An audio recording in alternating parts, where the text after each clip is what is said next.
The year is 1571. Ivan the Terrible, the mighty Tsar of all Russia, isn't a conqueror anymore. He's a captive. Dragged in chains to the capital of the Crimean Khanate, he's forced to face his mortal enemies, the Tatars. They subject him to unimaginable torments, each one designed to break the spirit of the man who brought their cities to ruin. It's a story of brutal suffering and a Tsar's agony, the great and terrible ruler of Russia, brought to his knees by his most hated foe. But here's the thing. None of that ever happened. There's not a single historical record of Ivan the Terrible ever being captured by the Tatars. The story is a lie, but not in the way you might think. The truth of what really tortured Ivan the Terrible, what broke him, and what twisted him into the monster of legend is far more shocking, more intimate, and more horrific than any tale of capture. The real torture didn't come from a foreign enemy. It came from inside his own head. To understand the man who would become known as Grozny, a word better translated not as terrible, but as fearsome or awe-inspiring, you have to understand the world that made him. The Russia Ivan was born into in 1530 wasn't the continent-spanning empire we know today. It was Muscovy, a landlocked state, hemmed in on all sides by rivals. And no rival was more persistent, more dangerous than the Tatars. For centuries, the shadow of the Golden Horde had loomed over the Russian principalities.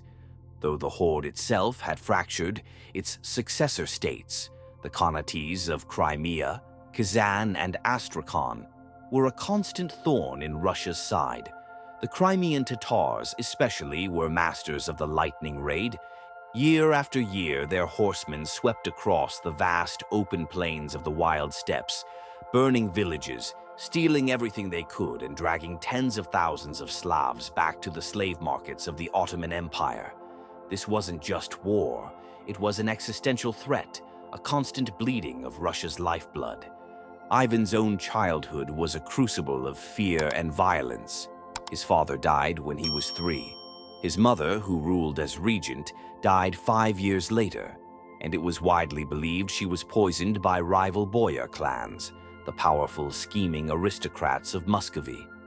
The young Ivan and his brother became pawns in a vicious game of thrones, neglected, abused, and constantly aware that their lives hung by a thread. It's said he learned early that power was the only shield, and that cruelty was the sharpest sword, reportedly amusing himself by torturing small animals, a dark hint of the man he would become. At just 16, he didn't just inherit a throne, he invented one. In 1547, he was crowned not as Grand Prince, but as the first ever Tsar of all Russia. This was a monumental declaration. The title Tsar, derived from Caesar, put him on the same level as the emperors of old and the Tatar Khans themselves.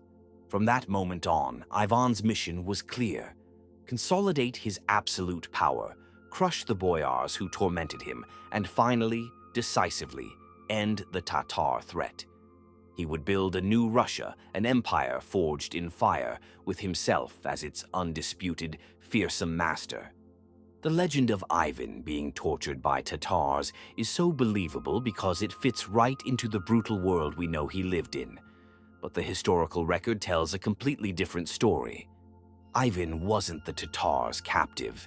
He was their conqueror.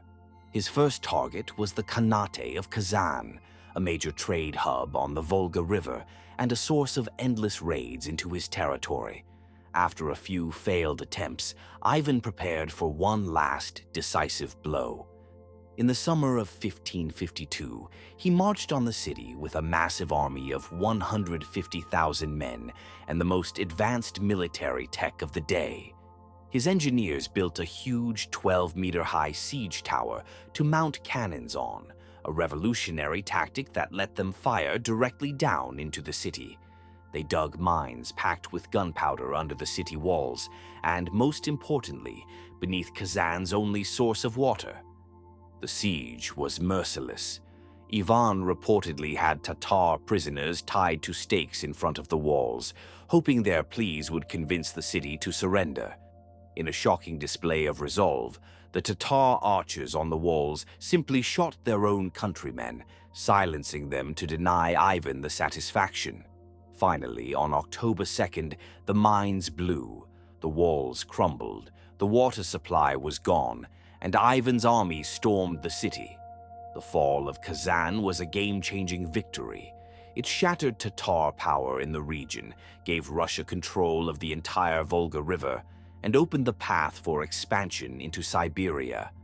The man who did this was nobody's victim. 4 years later, in 1556, the Khanate of Astrakhan was also annexed, cementing Russia's dominance. But the fight wasn't over. The Crimean Tatars to the south were still a formidable foe, and in 1571 they delivered Ivan his single greatest humiliation. While Russia's armies were bogged down in a long, costly war in the west, the Crimean Khan, Devlet Giray, saw his chance. With a huge army, he bypassed Russian defenses, swept toward the capital, and set Moscow on fire. The city, built almost entirely of wood, burned to the ground in hours.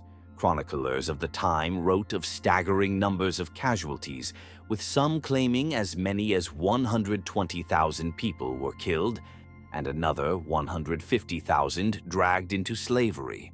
While modern historians believe these figures are likely exaggerated, the devastation was undeniably catastrophic. And the great Tsar, he wasn't even in the city, having retreated with his main forces. He was forced to watch from a distance, completely powerless, as his capital was destroyed. It was a profound disgrace. But what happened next tells you everything you need to know. Ivan wasn't captured. He was enraged. He regrouped, rebuilt, and prepared for vengeance. When the Tatars returned the next year, 1572, expecting another easy win, they were met by a reformed Russian army at the Battle of Molody. In a brilliant tactical move, the Russian commander crushed the invading force, annihilating the Tatar army. This victory effectively ended the threat of large-scale Tatar invasions for good. The man who oversaw this ultimate triumph was a conqueror, a ruthless ruler, but never, not for a moment, a captive. So, if the story of the Tatar torture is a lie, what's the real story? Where did the torment that defined Ivan's life actually come from?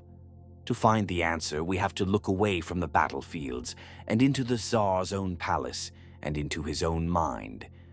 The true turning point in Ivan's life, the moment that a capable, if stern, ruler began his spiral into monstrous paranoia, was the death of his first wife, Anastasia Romanovna, in 1560. Theirs was that rare thing, a political marriage that was also a genuine love match. Anastasia was his anchor. Her calm nature could soothe his explosive temper.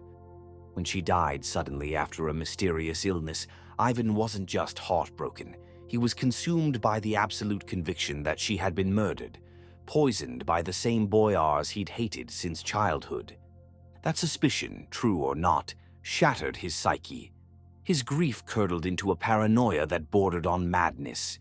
He saw traitors in every shadow and conspiracies in every whisper. His trust in the world was gone, replaced by a bottomless well of fear and rage. In 1565, he unleashed this internal agony on his country. Ivan announced a stunning move. He was splitting Russia in two. One part, the Zemshchina, would be run by the old government.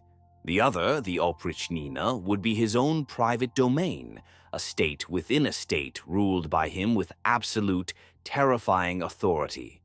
To enforce his will, he created Russia's first secret police, the Oprichniki. They were a brotherhood of about 6,000 men, loyal only to Ivan. Dressed in black monastic robes, they rode black horses and carried a horrifying symbol, a severed dog's head and a broom, to signify their mission to sniff out treason and sweep it from the land. They were the physical embodiment of the Tsar's tortured mind, an instrument of his paranoia let loose to terrorize Russia. And terrorize it they did. The Oprichnina became a 7-year nightmare. The Oprichniki could execute anyone they deemed a traitor and seize their land, all with the Tsar's blessing. Torture became a public spectacle. In 1570, Ivan became convinced that the entire city of Novgorod was plotting to defect to Lithuania. He personally led his Oprichniki to the city and unleashed a massacre. According to the chronicles, the horror lasted for weeks. The accounts describe thousands of men, women, and children being rounded up, tortured, and then, in a final act of brutality, tied to sleds, dragged to a bridge over the frozen river, and thrown into the icy water below. The true torture of Ivan's reign wasn't happening to him in some Tatar dungeon. It was being inflicted by him upon his own people. He had become a prisoner of his own mind, and he turned all of Russia into his cell. Ivan's story is a chilling reminder of how a leader's personal demons can twist the fate of a nation. It's a dark and complex chapter of history that often gets simplified into a single nickname.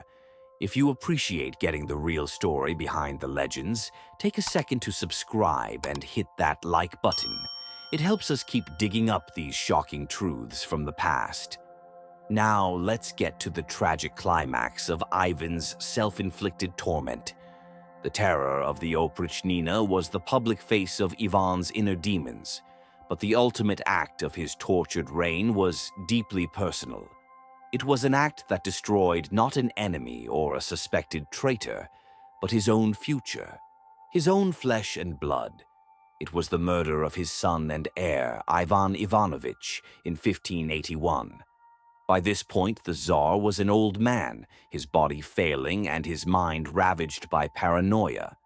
His son, the Tsarevich Ivan, was a capable young man, ready to take over the empire his father had built. But their relationship was tense. The son was often the only one who dared to challenge his father's tyranny. The final, fatal argument, according to the most widely accepted account from a foreign observer, Antonio Posevino, erupted over something shockingly ordinary. Ivan the Terrible walked into his daughter-in-law's chambers and flew into a rage when he saw her, pregnant at the time, wearing what he deemed immodest clothes. He started beating her savagely, causing a miscarriage. Hearing her screams, his son rushed in to defend his wife, shouting at his father that his tyranny was destroying their family and all of Russia. For the Tsar's fragile mind, this was too much. Blinded by uncontrollable fury, Ivan raised his heavy iron-tipped staff, the scepter he always carried, and struck his son on the head. The second the blow landed, the rage vanished, replaced by horror. As Posevino recounted, the Tsar threw himself to the ground, cradling his bleeding son, kissing his face and screaming, "I have killed my son! I have killed my son!" For days, Ivan refused to leave his son's side, praying for a miracle that wouldn't come.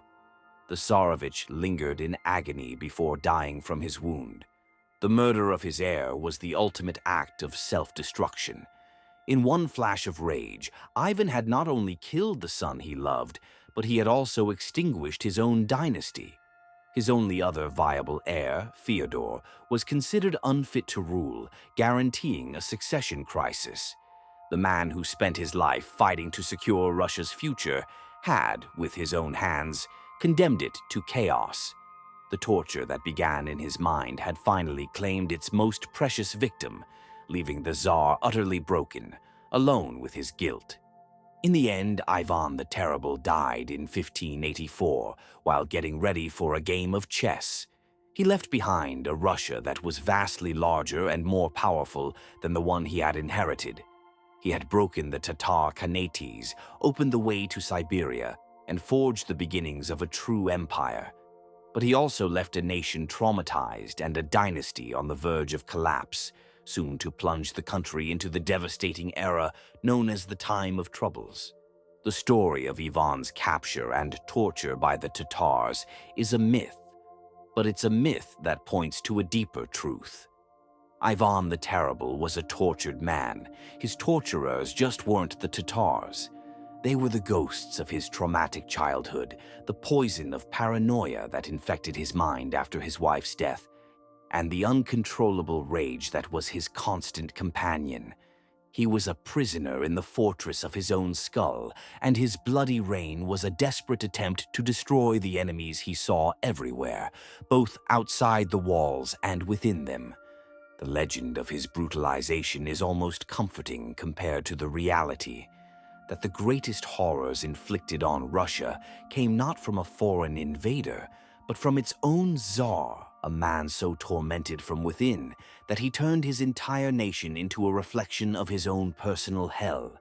The most shocking truth is that sometimes the most terrible monster isn't the one in the stories. It's the one history proves was all too real. What do you think? Is a ruler's private suffering any excuse for their public cruelty? Let me know your thoughts in the comments below.